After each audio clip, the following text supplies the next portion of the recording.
dalee na jàmm ci li gën a fës ci yéene kay bis bi dans internet bi WhatsApp Instagram Telegram Facebook TikTok Twitter mbiri Covid bi day njaw ma nga fay desal di aw xam benn waaw gisal nag ki nga xam ni ñoom Ibou Ndiaye ñoxo baay moom nag ma ngay biral kàddoom ma ngay wax de Ibou Ndiaye ñoxo baay wax na nee na nag ñun daal première tranche dañu jotaatuñu dara la deuxième tranche bi France daani xideen jot ñu di waaw Arouna Niang ma ngay biral kàddoom nee na nag président Macky Sall fi mu nekk nii moo lëmbe Europe bi de waaw fu nekk yi daal picc la fu ko neex lay teg waaw fi nii daal am na doole goo xam ni foo ko na traversé Europe gépp moom la ñuy xëccoo laax waaw fu nekk daal moo nekk entre Europe ak nga xam ne moom mooy Afrique waaw loolu la Arouna Niang daal di biral ci ay kàddu mi ngi loolu nag nan ko bàyyi xel bu baax a baax yéeme de gis nga nag mbiri visa yi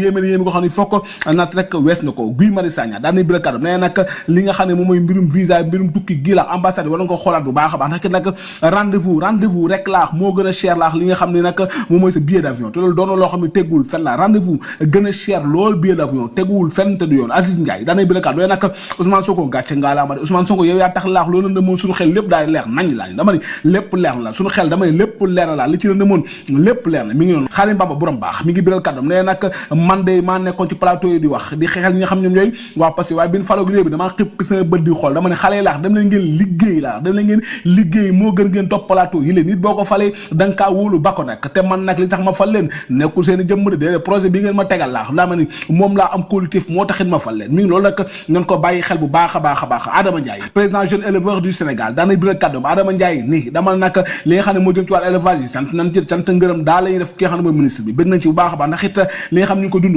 moo ñu ko dund de waaw bëgg nañ ci lool laa dama ne boo bëggee dégg laa wax dama ne ministre bi mel ni mus ñu ko am waaye nag ñi xam mooy FONSTAB damay ministre damaa bëgg nag FONSTAB nga jàppale bu baax a baax ñoom ñu waa FONSTAB damaa bëgg nga tegal loxo bu baax a baax mbiri Kouthia nag yéemi na gisal nag nga xam ni moom mooy Alioune Mbaye nag ma ngay alerté nee nag nanu ñoo dimbali Kouthia feebar na de ba ma ko seeti dama ne feebar laa de Alioune Mbaye nii lii moom yéeme nii goo xam ne foo ko nag rek wees na ko Kouthia yàlla na ko yàlla yëkkati yàlla fëgg boppam ba mu dellu ci waat cay activité am léegi fi si kay bu suba jàmm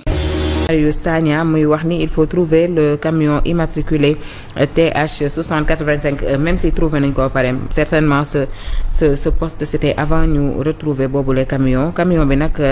dañu ko soupçonné avoir commis sur la route benn acte d'indiscipline boo xamante ni dafa aboutir à un accident de circulation moom Guy Marius nee na Sénégal il y a trop de morts sur les routes tolérance zéro sur les routes ensemble changeons nos comportements sur la route et puis cette course folle sur l'autoroute le chauffeur du camion est enfin arrêté au port de Dakar plus placé ou en garde à vue pour tentative de meurtre. Alors le chauffeur de ce camion là tentative de meurtre là loolu tentative de au fait amul leneen tentative de meurtre la parce que boo seetloo vidéo bi wanaan ma vidéo bi s'il te plaît Mame Biram boo seetloo vidéo bi pendant tout le processus jéem na ko doubler topp na ci ginnaaw may na ñeneen ñu ñëw bi mu ñëwee ba parallèle ak moom la ko bëggoon doubler waat daal di koy mbëkk dem ça c'est tout de même grave et puis on ne comprend pas quelles sont les motivations du chauffeur bi nga xamante ni moom moo def bi lay ñaawteef mais li ñu ci mën a jàpp rek mooy il faudrait vraiment des sanctions très sévères pour ñi nga xamante ni dans le futur seen xel dem na ci def yu mel nii parce que non seulement ça c'est un acte d'incivisme d'indiscipline mais di acte bu sanguinaire la au fait c'est très grave on espère vraiment que les autorités de tutelle danañu ci jël jéego yi ñu war a jël pour que nit ñi xam ni tali bi question de danger public la question de vie humaine la du ay caaxaan du lu ñuy fowantee bu dee dañu àndoon di course wala ñu bokk garage wala ñu bokk fi ñu chargé pour dem il faut savoir qu'il pouvait y avoir yeneen dégâts yoo xamante ne nii dafay wër camion boobu nga xamante ni moom la ñu laal lu ñu ci mën a jàpp rek dinañu lii bokk na ci li gën a fës à la base mais néanmoins dinañu topp information bi de plus près. On va aussi parler de l'Assemblée nationale pour la procédure historique à l'Assemblée. Mansour Faye ak Moustapha Diop daal dinañuy ouvrir le bal des ministres accusés en parallèle itam concernant l'affaire des 125 milliards de francs CFA. La demande de liberté provisoire bu Farba Ngom ça a été rejeté par l'AJ lii itam tey site yi waxtaanee nañ ko bu baax a baax toujours sur les plateformes digitales. Dañuy dem Kaolack dafa am benn fait bu inédit bu fa am ndax dafa am benn maire boo xamante ni nee nañu nitu guddi la ce sont les riverains qui habitent là-bas qui le disent on lit ça sur les commentaires nee nañ dafay dugg ci kër yi ne leen may leen ma saw buñ ko yóbboo ci douche après da ngay jékki-jékki rek retrouver ko ci waañ bi muy seet ndawal wala muy dugg ci biir kër yi di ñaan ndawal appui loolu nag ñu bëri wan ma maire bi ba pare indi nañ ci ay leeral wax nañu ne vraiment li nga xamante ni moom la population Kaolack bi di dute ak li am c'est diamétralement opposé mën nañ ko xool.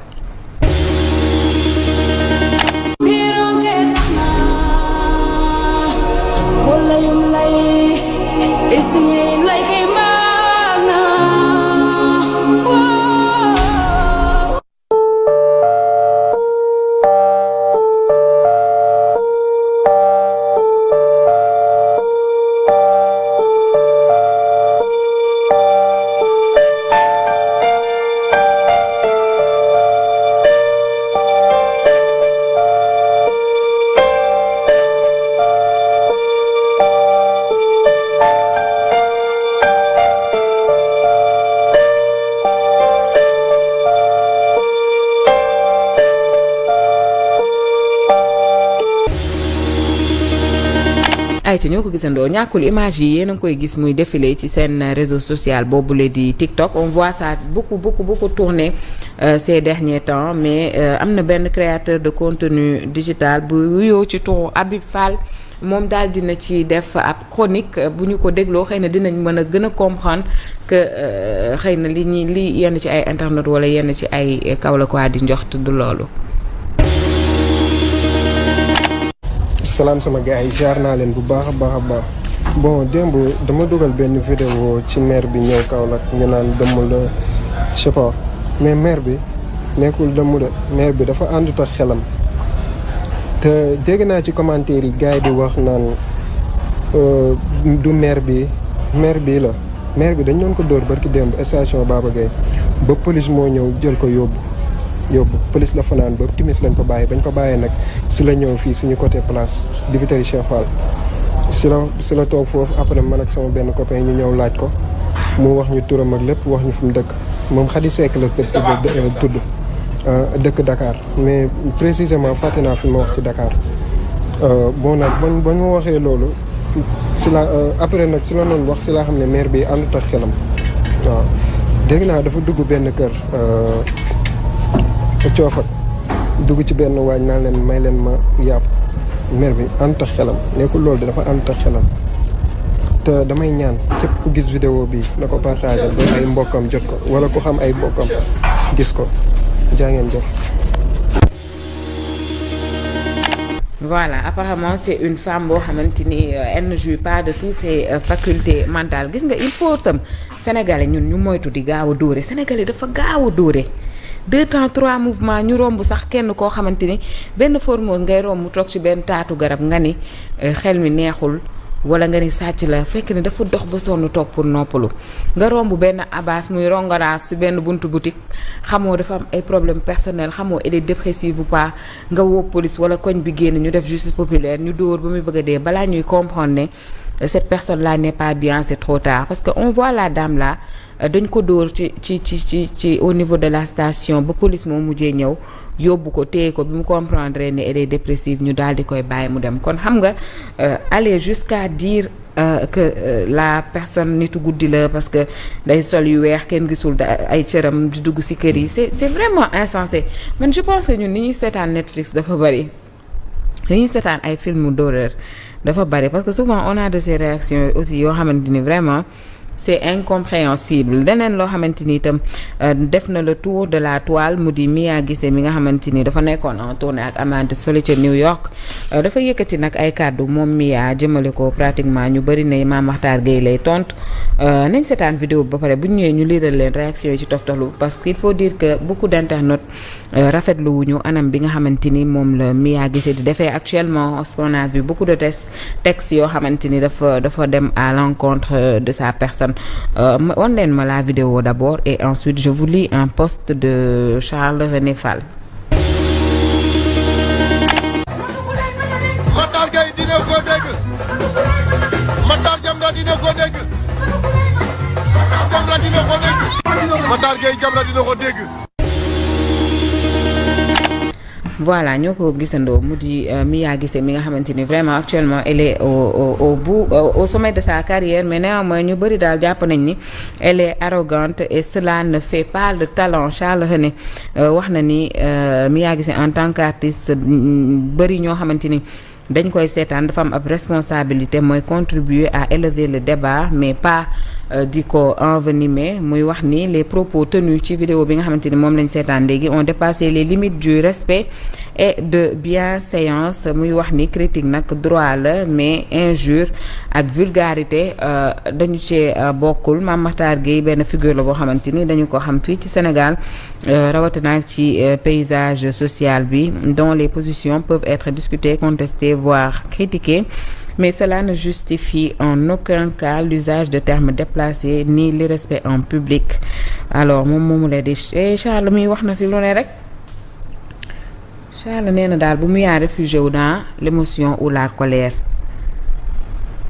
Il ne faut pas piétiner les principes du vivre ensemble. Charles nee na l'élégance artistique passe aussi par la dignité des mots.